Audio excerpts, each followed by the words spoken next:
around the topic of cloud security. So I will welcome to the stage Francesco Cipollone, who is the Director of Events at the UK Chapter of the Cloud Security Alliance. So thank you. Thank you. Hello everybody. Nice and welcoming, warm. How are you doing? Fine, thanks. Great. So who has been of recent on a cloud journey? No one. No one. Okay, we have some. Who has not been on a cloud journey?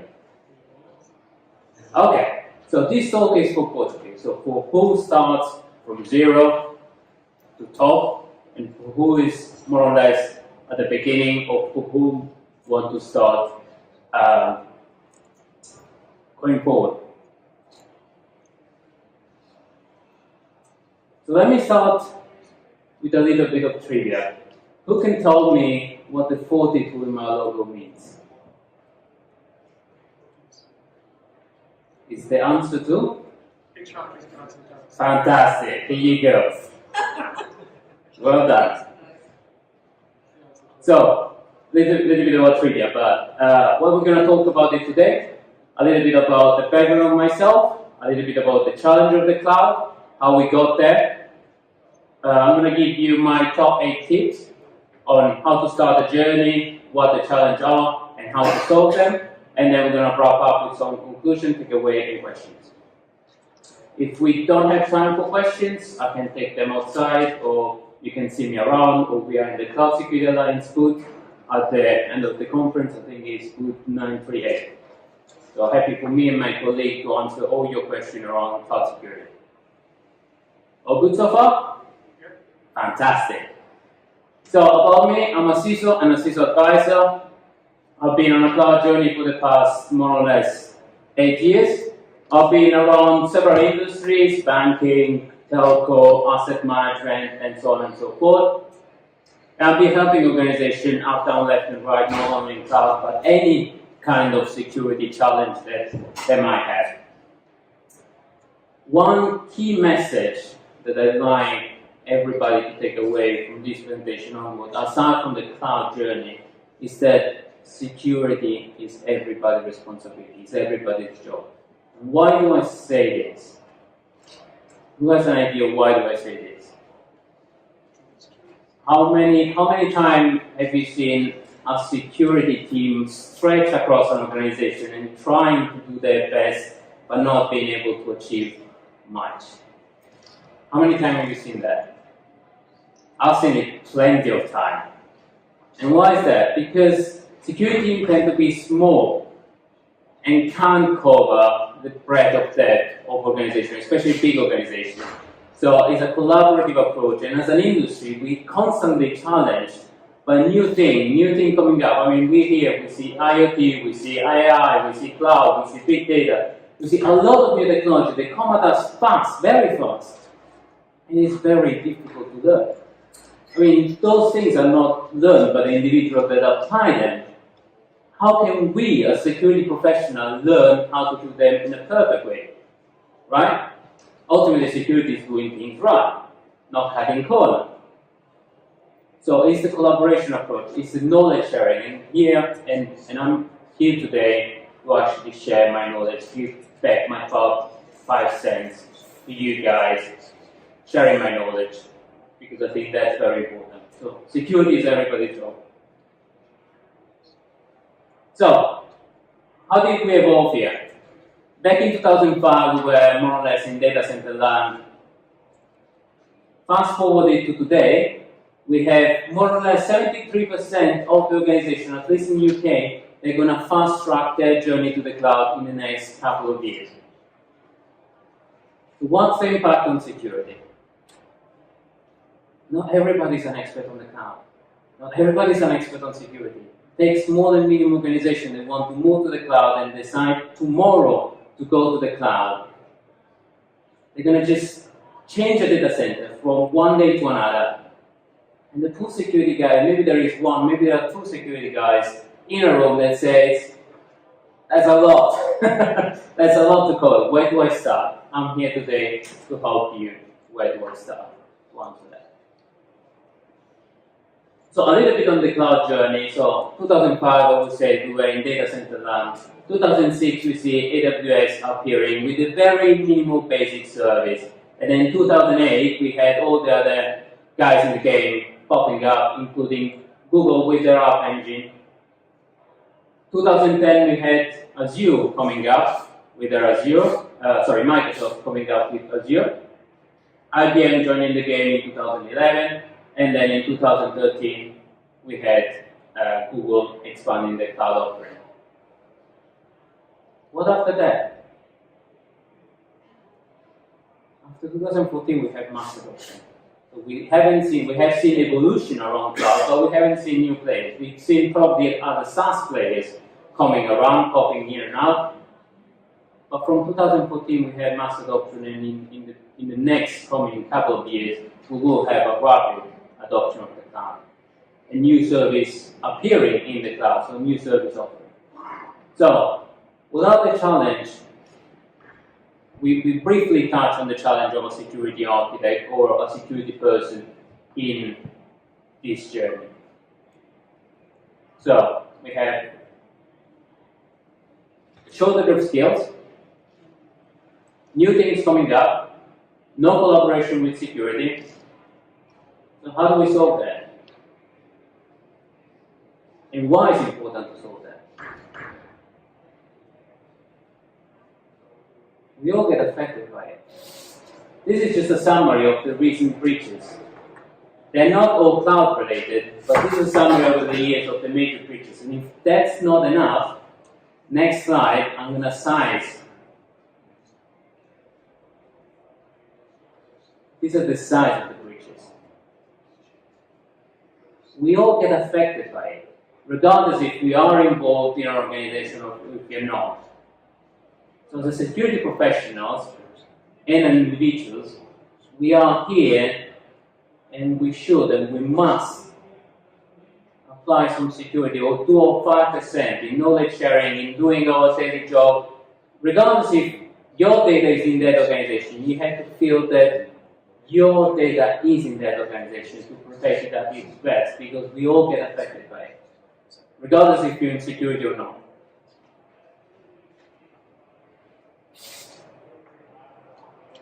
And this is just to give you a scale. So the cybersecurity industry, the cybercrime industry, is a very fast-growing industry. They make a lot of money, especially from cryptojacking. It's been a very popular attack of recent. And what cryptojacking is stealing your machine to crypto mine, to mine crypto, and to sell it. So stealing your machine CPU time. And why is that dangerous in your cloud environment? Exactly. What resource means? Rack up your bill. So from one day to another user, your bill skyrocketing because all your machine is being cryptojacked, or half of them have been cryptojacked. Not to talk about ransomware. But that's just an example. This is just a state of the UK security from NCSC. So it's a fast-moving, and there is a lot of interest on attacking industry because they make money out of it. And fundamentally, it's an industry. So cybercrime is an industry.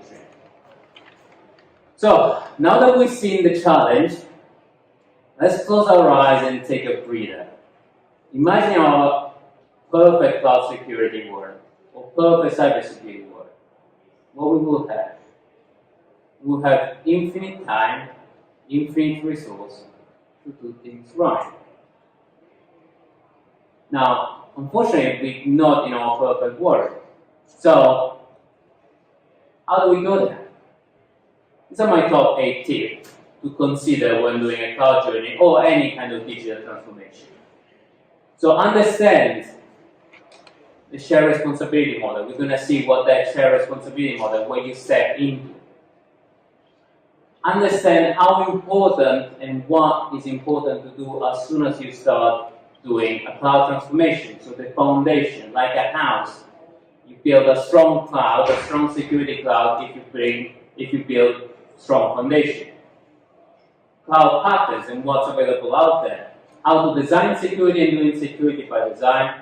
How to apply shift left So doing security at the beginning of a project, how to do security testing, and finally we touch base on DevSecOps. All right.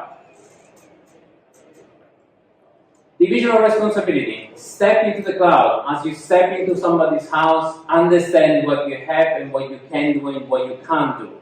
What's your limit? What's your limitation? What the cloud provider is responsible of and what you're responsible of securing information inside the cloud. And one tip is have a look at the backup. Backup and restoring is a very key thing that everybody knows. And how much it takes if a cloud provider shuts down a service to restore that somewhere else.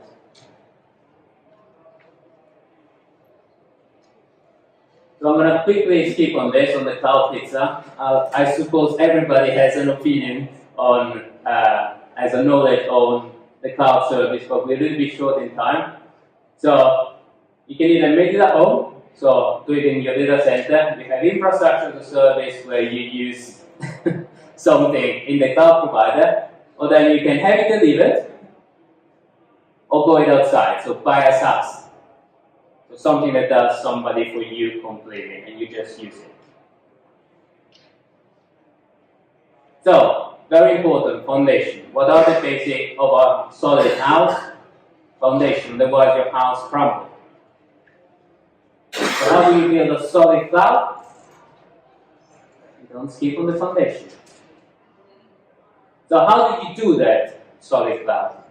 What do you use? AWS and Azure has published the scaffolding and the well-designed practice that gives you the key thing to look at. For example, network, for example, segmentation, for example, security, for example, tagging, and so on and so forth. Those are key things that you build at the very beginning, and if you change down the journey, it will be very problematic. So after that, choose a reference model for security. This is NIST CyberSecurity reference model. It gives you some guidance, it gives you area to look at. And after you've done that, expand it. Use pillars, what I call pillars. It's an artifact that we've done in NSC 42 to actually take those elements from the well-defined and well-architected framework and expand into a series of activities. So make it simple, break it down into chewable pieces. And then transform. During any digital transformation, use a representation of your enterprise as a service. So break down what your enterprise does in a number of services so you can understand what you really need to secure from a logical perspective. Use cloud patterns. Those are available, are out there. When I did my first cloud transformation, they were not there. There was no documentation. Right now, the cloud provider are producing documentation. NSC 42, we're publishing a lot of cloud patterns with the Cloud Security Alliance, use case, simple things, pre-baked things. Don't reinvent the wheel, reapply them because they're for free. They're out there and they're easy to use. And you can ask us as a Cloud Security Alliance to produce something if it's not there. So challenge that you have. And you can come up to me and I can give you the link on some of those patterns or where to find the other one from the Cloud Security Alliance. So, challenging question. How do you expand the team without expanding a security team? You transform other people in security people. You give them a security hat and all of a sudden you have a bigger security team. So transform people, upskill people, transform engineers into security engineers so that you have a bigger team and people that will enforce security from bottom up. You don't need to push security anymore. So upskill them because everybody ultimately wants to do the right thing.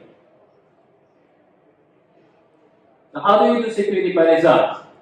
Your security engineer with your new security engineer, with the security hat on, what does it do at the beginning of a project?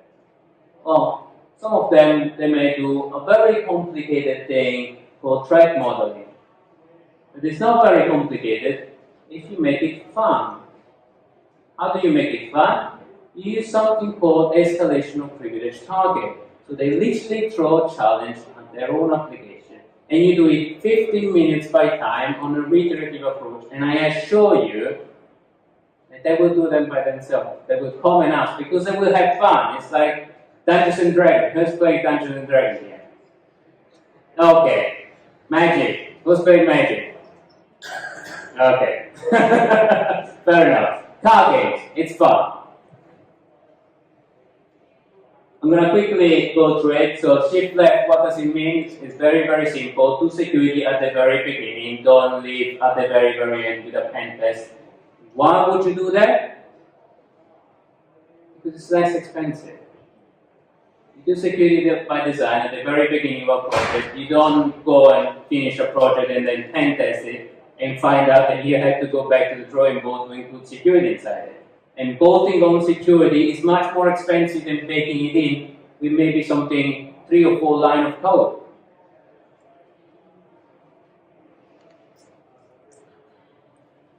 Do security testing, do reiterative security testing, automate it, make it self-service.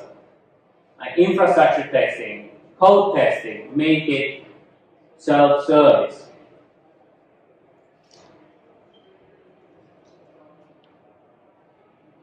And then least but not last, DevSecOps. What it is, it's nothing else than putting security, developer, and operation people in the same room so they don't fight together. Well, they might fight together, but they work collaboratively towards securing and making operational a product. And if something is broken from dev to ops, you just don't throw it over the fence. You just work collaboratively.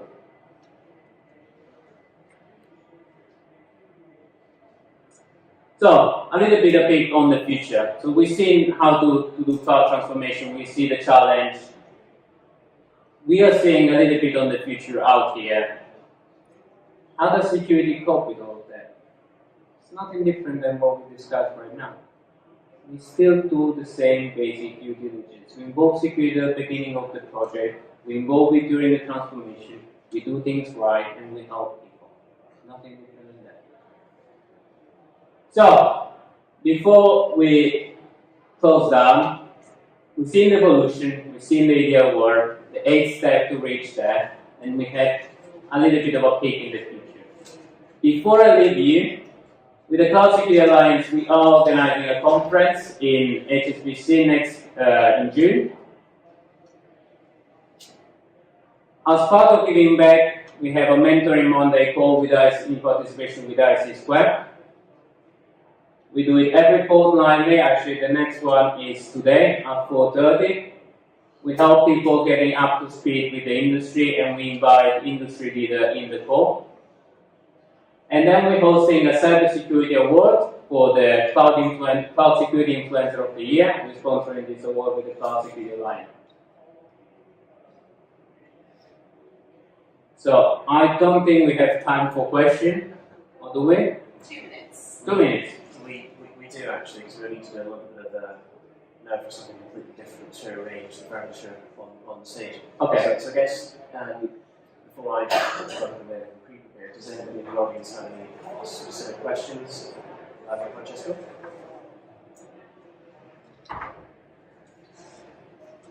No, did I escape you so much? Yeah, obviously your balance, positivity and enthusiasm is just people haven't had enough coffee at a certain point. I try to project energy. I'm very passionate about security. Yeah, so again, a couple of pre-date ones from me to throw at you. Just reflecting on some of the things I normally see go on in cloud deployments. A lot of people get, despite the level of effort done by the likes of Microsoft and AWS and so on and so forth, to provide a lot of detailed guidance around how to use the cloud securely and safely. Yeah. I find a lot of people don't do a good job of documenting their responsibilities under the cloud shared responsibility model, so things get missed. Do you see the same thing? And if there are any specific areas that you commonly see people who say, oh yeah, my cloud provider got that covered, would you be able to share those with the audience? Yeah, I mean, security is one element, but the biggest miss that I see in a lot of my clients is backup.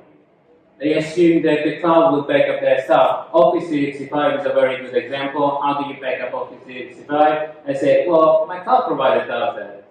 Probably not on all the service. And the other important thing that I see and that people miss out is, for example, on any kind of services, specifically on SaaS and PaaS, if that gets shut down for a specific reason, the cloud provider will just give you credit, but your business will suffer massively. And how long does it take to actually restore a backup to another cloud provider? And more important, have you ever tried it? How long does it take? How painful it is? And maybe your backup is encrypted, and your encryption key is in a vault on the previous cloud provider. So bring your own key, encryption of backup, understand how and where, how much it costs to backup and restore somewhere else, and how long does it take. So try it at least once per year on one specific service. Might be time consuming, but when you have the file trail, you are well prepared, or at least you know what to do, or how much it's going to cost. So that would be one of my key takeaway, and yeah. Very good. So backup is important. If you hadn't Backup is all. Resilience. hadn't understood that. I guess one of the other things that you don't see it very often, but you do see occasionally the odd cloud security downtime, and then find out that so many people have got cloud services and other PaaS offerings are trying to put a permit on these things. To what extent do you see people doing cybersecurity testing and simulation scenarios where they actually include the failure of a cloud supplier as part of a potential cybersecurity black swan event for their own awareness? So I see it at the very beginning with the resiliency and when multi-cloud was cool. Yep. Right now I'm seeing a lot of consolidation. So that thing, the testing of a failure of a cloud provider is going, it's not as cool anymore. So people ignore it. So what I suggest to my client is, okay, you are in a single cloud, but assume that one service dies, like identity service dies, and if all your other service relies on that, what are you going to do? So, go. Thank you very much. Thank you very much, everybody. Enjoy the rest of the day. Okay, so we're just going to have a minute or two while some of the